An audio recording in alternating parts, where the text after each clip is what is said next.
Sun Tzu said, "Whoever is first in the field and awaits the coming of the enemy will be fresh for the fight. Whoever is second in the field and has to hasten to battle will arrive exhausted." And I felt that this quote from Sun Tzu's The Art of War was a pretty good analogy for the constant back and forth battle between adversaries and defenders alike. And today we are joined by a very special guest. Dylan Barker is a senior analyst at CrowdStrike with 10 years of experience, CTF creator, and has given talks at conferences such as B-Sides. He's also the author of the book Malware Analysis Techniques, Tricks for the Triage of Adversarial Software, available now on Amazon, and holds many certifications such as CISSP, GREM by SANS, and OSCP by Offensive Security, among many others. Welcome, Dylan. Thanks. Appreciate it. Glad to be here. For those that may not have heard of you, tell us a little bit about yourself. Yeah, I mean, like you said, that pretty much encapsulates it. Currently working at CrowdStrike, doing the old blue team stuff. Responding to threats every day. I've been in infosec for around 10 years in some form or fashion. At this point, I've done everything from K-12 EDU sysadmin up to some vulnerability management stuff that more often than not ended up being purple team. But now I spend my days dealing with malware, and it's a great deal of fun. Very cool. Did you feel that the jump from education into like more I guess financially stable environments, did you feel that that was a big jump for you? Yeah, but I tell you, I think it was positive, and I think my time in education had a net positive impact because when you're in a field like that, they've got so little to work with. It encourages you to be very creative in your solutions. So you can take that and kind of apply it to these more financially stable companies, and either show them value by saving them money and that they don't have to buy this stuff because there's a way to do it on the cheap. Or just general creativity in the solutions that you can present to them. So yeah, I'd say it was definitely a bit of a culture shock to come somewhere where I don't have to make everything from scratch though. Yeah, and I mean, like the very way that you describe that, I mean, somebody might be listening and they might think, hey, it kind of sounds like the situation I'm in, and that sounded like an excellent way to describe the value that you got out of that position. So from then to now, what do you currently do?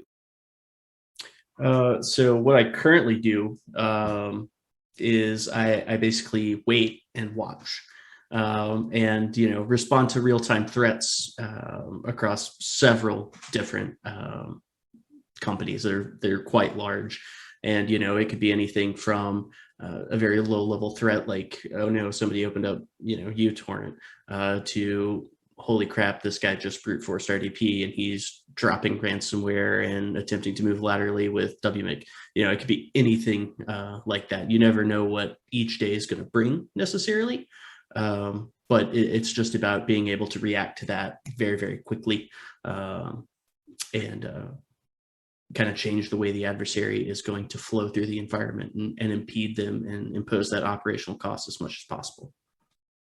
That goes back into Sun Tzu and like old school like war tactics, divide and Yeah. conquer. I mean, like that's a super effective strategy. I never, I guess, really put it into the perspective of cyber defense, things like that. But when you describe it like that, it definitely makes sense. What do you think is the most effective way to kind of divert adversaries from the resources that they want to access versus the resources that you want to divert them to? So maybe like a honeypot or a honey net of some sort. How would you go about bringing in or funneling an adversary that direction?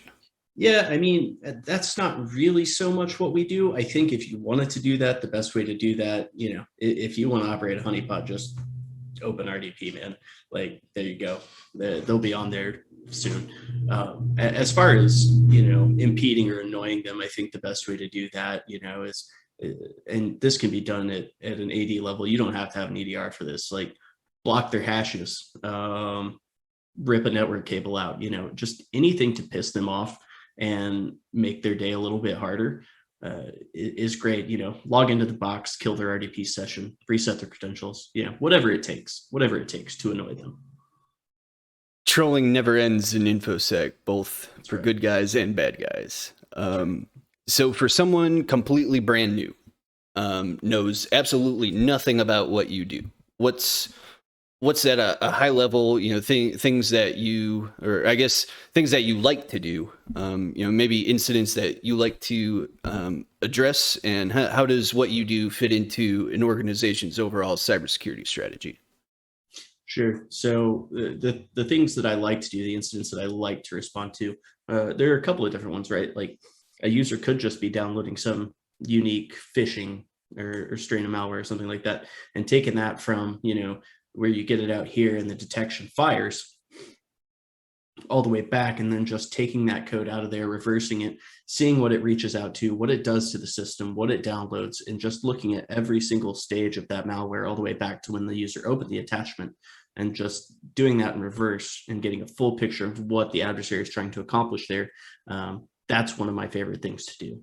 The other one would be just responding to something that's an interactive attacker, right? Like they're already in, be it from a host that didn't have EDR on it and they're pivoting out from there, or they've come in through an exploit on the outside, or walked in with credentials to the VPN, something like that. Just that right there, you're toe to toe with them, and it's a back and forth. Those are the best ones. Those are the ones that I absolutely do this job for. But how it fits into an overall organizational strategy, I would say, having that sort of SOC or virtual SOC, that can respond to those real-time threats and analyze them, that's very important. I think that is your last line of defense, right? So you've got your NetSec guys that are out there building these firewalls and SIMs and all this other stuff, to beef up your perimeter. But when everything gets through that perimeter, you need those SOC guys there with that malware analysis capability in order to understand the threat and stop it. Okay, well, it sounds like at a really high level, like there's multiple different facets to a SOC or to a blue team, and you being just one piece of that. So, and looking back on your own experiences, how did you get from, we'll say like high school to now, each job that you held between then and now? How would somebody be able to, I guess, reproduce your career path? Go do what I did. That's my first answer. So my story actually starts a little bit before high school, or before graduating high school. Rather, I had the opportunity to intern with the IT department there. And dude was a great guy. He didn't have a great depth of technical knowledge. He was a geometry teacher who had been forced into this role. But he taught me a lot of good things about like work ethic and things like that I would say are indispensable to me nowadays. But I was basically the guy who went around removing configure from all of the Windows machines that we had that were running on XP at the time, which was ridiculous in an undertaking. But that's what really got me interested. And I'd always wanted to do malware type of stuff, but where I lived, there wasn't an opportunity for that, right? I'm from southern rural Illinois. We don't have those kind of jobs there, right? So I kind of went from there to working for another education environment. I went to college for a short while. It didn't really work out. Wasn't my thing. I interned there for a little bit, but I really wanted to get hands-on and actually do the work. So from there, I worked for a cable company, handling customers, wireless gateway security, things like that. Managed a team there for a short while. From there, back to EDU, managing the whole environment again. Did that for about a year. And then shortly after, I left for an MSSP, where I started managing basically full-time firewalls for all of their customers and orchestrating all of that, which was really sort of a step towards what I really wanted to do. And there I met the technical reviewer for my book, Quentin Bowen, who really relit that fire under my ass, so to speak, to get into the security realm. And we've really we've been working together ever since. We've worked at the last 3 jobs together now. So after that, he and I both left the MSSP and moved to a company called CSI in Paducah, Kentucky. where I went and did vulnerability management. And that really got me, to where I wanted to be, I think, in sort of a full-time security focused role. Everything was laser focused on security, and did a lot of purple team type of stuff there, vulnerability validation, things like that. And for a short while there, I was certain I wanted to be a red teamer. And then I realized very quickly that was far too stressful. And then from there, I went to CrowdStrike after being reached out to by them. From my previous experience dealing with ransomware outbreaks at the MSSP, as well as, engineering endpoint detection and response in the form of Bitdefender at the MSSP, as well as other things like that. I would say that the proper path is certainly not that one to take. If you want to get into this, the best way to go about it is to go to college, see it through, get like something like a comp sci degree, so that you can really understand that low level code, and maybe spend some time in a SOC responding to threats, just entry level SOC position. I don't think any entry level SOC is going to turn you down if you've got a computer science degree and a good amount of programming knowledge. That's going to be very, very helpful for you in this. Very, in some ways, similar kind of path to my own. So when I was younger, I had met a guy by the name of Vance, and he and I have almost kind of been side to side, like you and Quentin Bowen. Shout out to BowFlexin91 on Twitter, by the way. I love watching you guys interact with each other on Twitter. Hilarious, but yeah. So like, there's a natural progression that you described from no knowledge coming out of high school to positions, building your skill sets up throughout other positions at other companies, and then finally making your way to cybersecurity. Is very, very similar kind of building up journey to myself. If you were to kind of categorize your credentials, we'll say which ones have made the most value to you. Which ones would you say have had the most dramatic impact? Dramatic impact, I would say the OSCP. Now I realize that's frequently looked at as a red team certificate, something that you do if you want to be a pen tester. But I don't think that's necessarily the case. And I know it's kind of under fire right now from a couple of different directions for not being up to date, or offensive security just kind of being dicks, whatever. I still think that regardless of if you do the OSCP or you find something from, another certificate provider, I know Heath Adams has got some good ones out there that people are pretty crazy about now. But I think that has value in a blue team. If you know what it looks like when you're trying to attack something, you're going to know what it looks like when somebody else is doing it, right? So I think that understanding things from an offensive perspective is going to greatly help any blue teamer understand what they're looking at when they're looking at alerts in their SIEM or their EDR or what have you. So I think that's very valuable.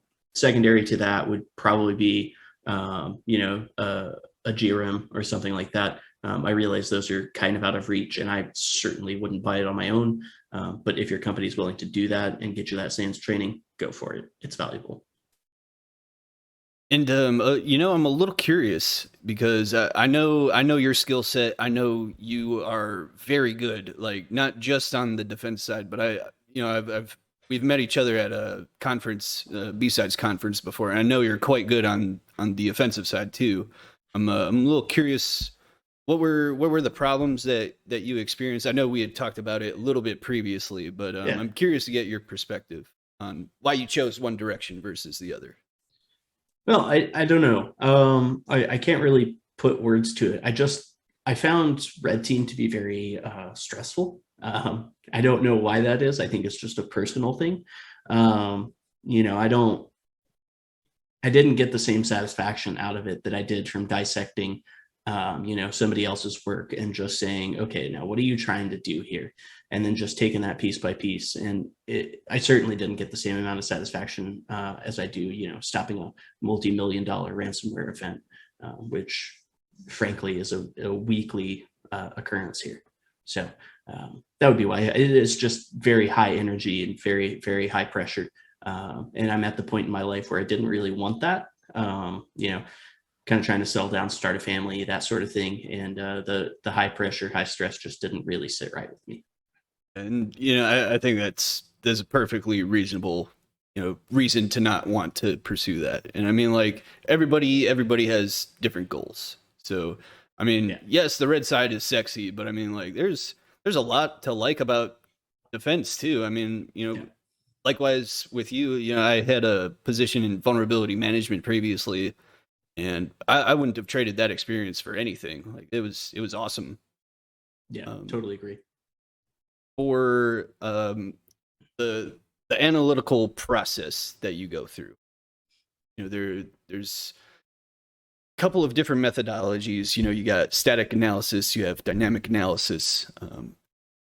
Figuring out what is signaturable and then actually building signatures. I'm not sure if that's part of your particular role, but I know some roles do have like that combined kind of dissecting and building detections. And then you got triage. Of those, which would you say is the most fun for you, or which is the most challenging? Yeah, I think the most fun part of dissecting any malware and performing that analytical thing on it is probably the dynamic analysis. Like when you get to debugging, right, and seeing what you saw in your static. So, like, let's say you look at it in Ghidra and you say, okay, well, this particular API call looks a little funny. I'm going to go see how that actually plays out in a debugger, and to see your thoughts sort of validated there um, as the program actually runs, and figuring out what that malware is doing, and realizing that you were right, that is a sus API call. That's probably the most fun part to me, honestly, is just stepping through that code piece by piece, and just figuring out exactly what it's doing, what process it's injecting into, things like that. Okay. So that opens an interesting discussion. You'd kind of answered on it already a little earlier. Um, so on the like the pen testing, red teaming side, there's a lot of very good tools that can fill the gap of a lack of programming experience. Is it kind of similar for malware analysis? Can you be a good malware analyst without knowing much or any programming? I'm going to say, and I've answered this question before in a talk I've given for another group, but I'm going to say yes with caveats. You can absolutely start without having much programming knowledge, but you're going to gain it and you're going to need it as you go. I think it's certainly possible to start out, in an entry level SOC or responding or basic triage of malware without that knowledge, but eventually you're going to pick it up because you're going to need it, right? Be it basic, PowerShell, VB, those kind of knowledge. That's going to be key to starting out, I think, and that can be picked up fairly rapidly, right? Those are pretty high level languages. But eventually, you're going to need to get into stuff like C and understand calling conventions and things like that. So yes, you can start out, but as you go, you're going to pick it up naturally. I think, and get better at it. I agree to a certain extent. Not so much with malware analysis. I have no experience in that at all. But just understanding the other side of it. You can become very good at pen testing and red teaming without much programming knowledge, but you will hit a wall, and that wall Yeah, is very, very steep and very big. yeah, So and it's the same here. I mean, you're going to pick up a lot of it naturally. That is not to say that it will not require you to do a little bit of research on your own time. yeah. So beyond that, what are some resources that you think would be helpful for someone wanting to learn this particular field? Where should they go? Where should they start? Yeah, and that's a tricky question because like a lot of the really good resources are like prohibitively expensive for this. Um, I think the best resource that I've seen is Practical Malware Analysis. That book, pick that up, start working through it. That's going to get you at a very good level very, very quickly if you just work that cover to cover. I know this question probably seems like an opportunity to plug my own book. That's a better book. Buy that book. That book's better. Yeah, start there. And I think there's probably some additional course material out there on Plural site that's very good as well. You can usually get a free trial there. So check that stuff out. I remember a couple of years ago I had interviewed for a malware analyst position, and Practical Malware Analysis was a book that I had read prior to going into that interview. And I felt like I did okay, but at the end, my lack of C knowledge is what lost me to another candidate. But I think there's a little bit of nuance to that. So like there are some good resources in my opinion. So like IDA Pro is a little bit of a touchy spot because it's so expensive. But I don't know. Do you feel like projects like Ghidra or maybe like Flare VM, these other things, do you think there's a little bit of substitution there, or maybe some missed opportunities?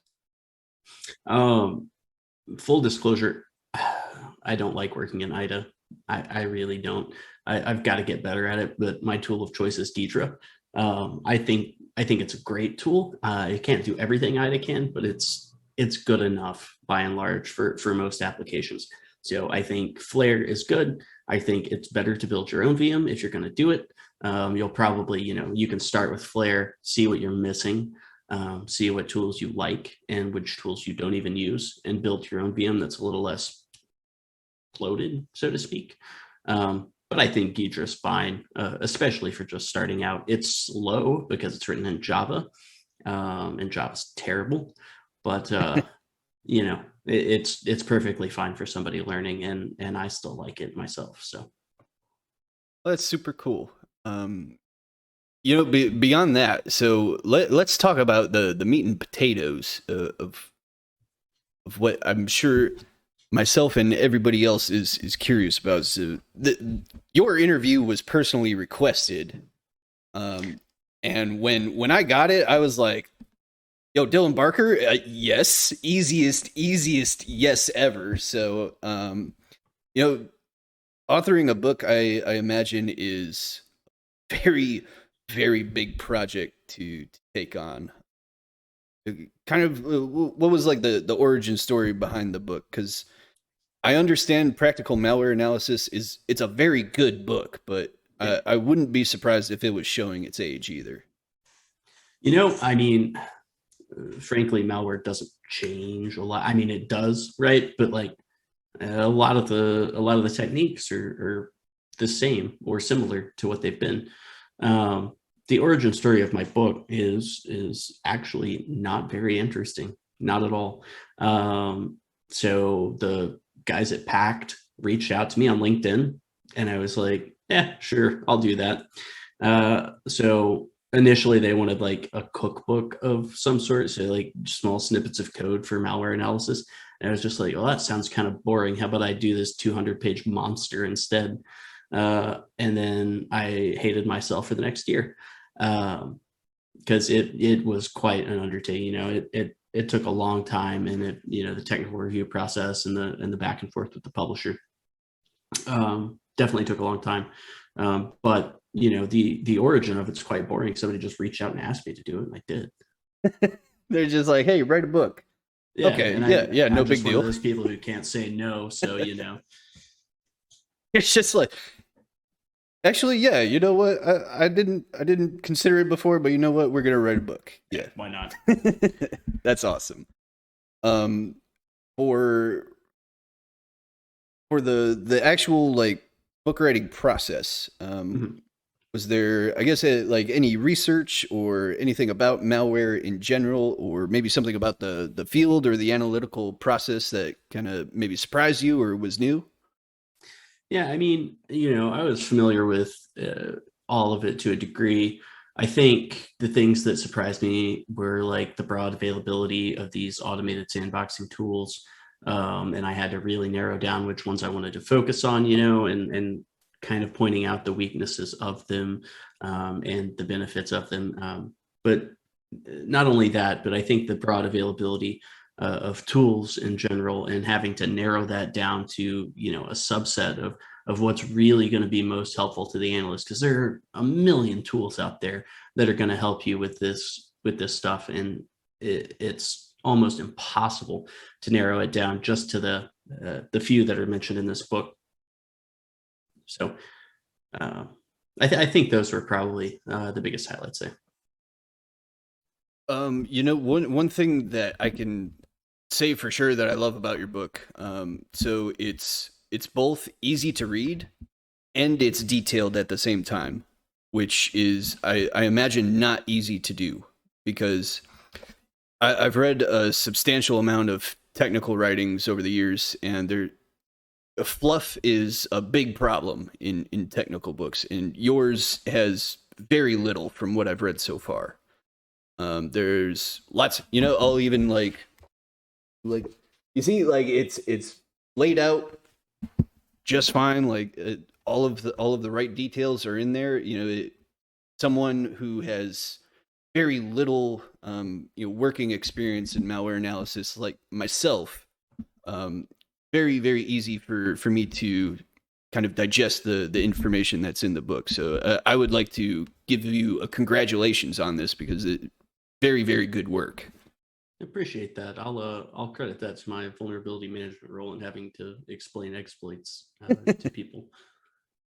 Yeah. So I also remember like in an instance a few years ago where someone had told me that most malware is, well, I don't know about most, but like a lot of malware is created by cybersecurity professionals. Do you think there's some truth to that? If there is, do you think the kind of like proliferation of adversarial kind of tooling, do you think that's a problem? What are your thoughts on that? So I think this is an interesting question. And I think most people, if you don't think about it, would immediately be very defensive and say, nah, that's not true. But I've kind of got a two-part answer here. And the first one is, yes, it is, because if you have ever seen some of these adversarial groups, like Wizard Spider, the guys behind TrickBot and the like, or any of the ransomware groups that are out there, they know what they're doing. They understand cybersecurity very well. They know exactly what to target, how to bypass EDR, or how to try to bypass EDR. They are cybersecurity professionals. Whether we want to admit that to ourselves or not, they are. And I think to call them anything less is doing ourselves a disservice and playing down the threat that they play. So in that sense, yes, it does. The other side to that coin, I think, is things like all these GitHub repositories where you got like Sharp RDP and all of this different tooling that you can use to facilitate lateral movement, and kernel exploits and all this, and that gets a lot of attention because people are like, oh, why would you publish this? That pocket is going to kill us over the weekend.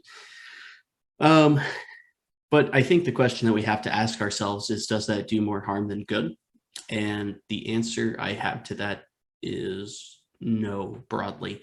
I think that those are good, and I don't think that we can stifle responsible disclosure and stifle sort of the creativity. And to me, publishing that sort of thing is free speech, and it also forces publishers or developers rather to patch their crap.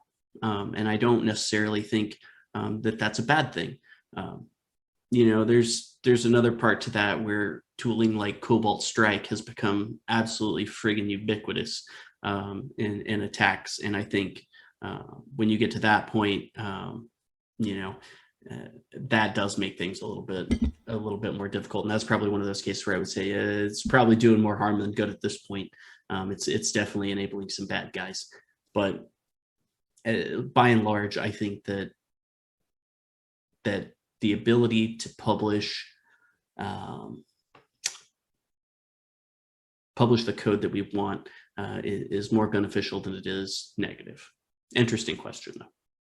I agree, and on like all sides of that. So I've had kind of like some personal relationships with some people that were on the other side of the rails in cybersecurity, and they were very, very good, very talented, and I agree to kind of play down their skills, to play down what level of seriousness that they're willing to go to for their goals.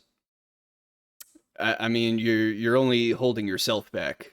Yeah. Above anything else, you're just making Don't yourself ignorant. underestimate. Do not underestimate these guys, because if you do, they will make you pay for it. I promise you. Oh yeah, oh yeah. I remember well, the other day on Twitter, we were talking about ransomware, and I was like, oh yeah, I didn't say anything about ransomware. I'm not sure if it was with you or it was someone else, but Yeah. like, yeah, don't poke the bear. Yeah. I'm not trying to poke the bear. So moving on. So this is why I keep a list of questions, because I lose my place. Yeah. I feel you. So what challenges do you see facing the field over the next, say, 5 to 10 years? Man, it's so hard to say, honestly. I think the biggest challenge is going to be asses in seats, honestly. Hackers aren't going anywhere, right? These adversarial groups aren't going anywhere. We can shut one down, so happened to Emotet earlier this year. But they're just going to keep coming back, and it doesn't matter what we do. There's always going to be somebody doing it, and it's only going to get greater as economic situations devolve in areas of the world. I think that opportunities for cybercrime are going to go up. And I think it's going to be a challenge to find talented people to sit on the walls and watch. I think it's going to be a people problem. There's a lot of talk about the cybersecurity talent bubble right now. We don't have enough, or what have you. But I don't think bubble's the right word there. Shortage, perhaps, is more correct. But I think that's only going to get worse, and I think it's going to be hard to find skilled SOC analysts or malware analysts to fill those seats. To an extent, I kind of agree. I also kind of don't. So on one hand, I do agree that the pool for actually good talent, which I would not throw myself in, the pool for actually good talent is very, very small. But on the other hand, I don't think people are incapable of learning. I think there are people out there that work at Pizza Hut that could actually hit the ground 100%. Running in any of these positions. I know at least one of those who legitimately does still work at Pizza Hut. Yeah. Me too. That's why I brought it up. Yeah. But so I think there's a little bit of accountability on employers as well, but it's not as cut and dry as that, No, it isn't. And I think one of the ways we have to solve that is employers making it enticing enough and offering good enough compensation in order to pull people. So there are people out there who want to do this kind of work, but can't get a job.